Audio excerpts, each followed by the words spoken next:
Check out more economic wit at swifteconomics.com. I would like to ask you, Professor Friedman, to give us a brief outline of what you see as the ideal society, your personal utopia, if you would like. Well, my personal utopia is one which takes the individual, or the family, if you will, as a key element in society.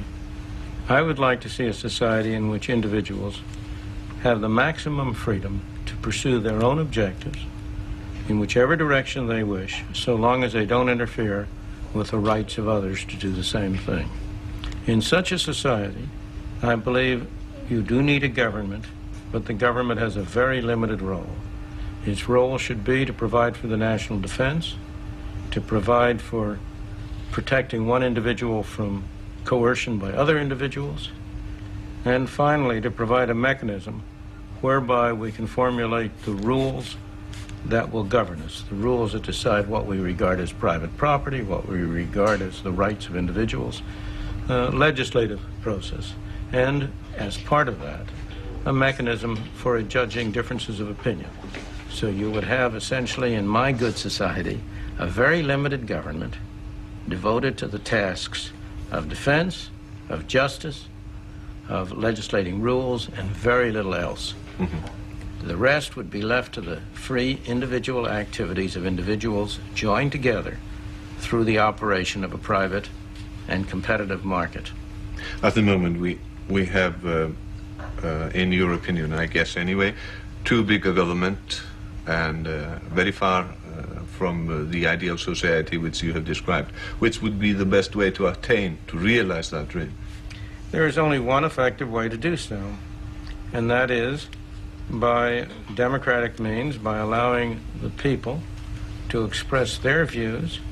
I have been fascinated by the fact that in country after country you have a paradox. You have what is supposed to be a government of the majority. You have a representative government. And yet that government repeatedly does things that a majority of the people oppose. You go around in the United States, for example, where I know the situation best, and you will find that a majority of the people in the United States think government is spending too much, imposing taxes that are too high, and would like to see government cut back.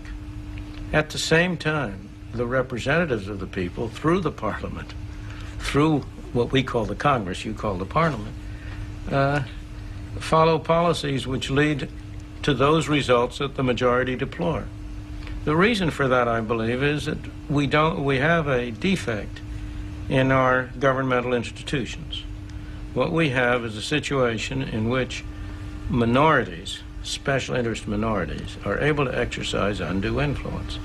In my opinion, so far as the United States is concerned, our solution to that is going to be through public action which will lead to constitutional provisions setting narrower limits on government. That was a device that was adopted in the 18th century by the founders of our country in the original Constitution, and we need to reinforce that, in my opinion, by using the Constitution to set narrower limits on the scope of government.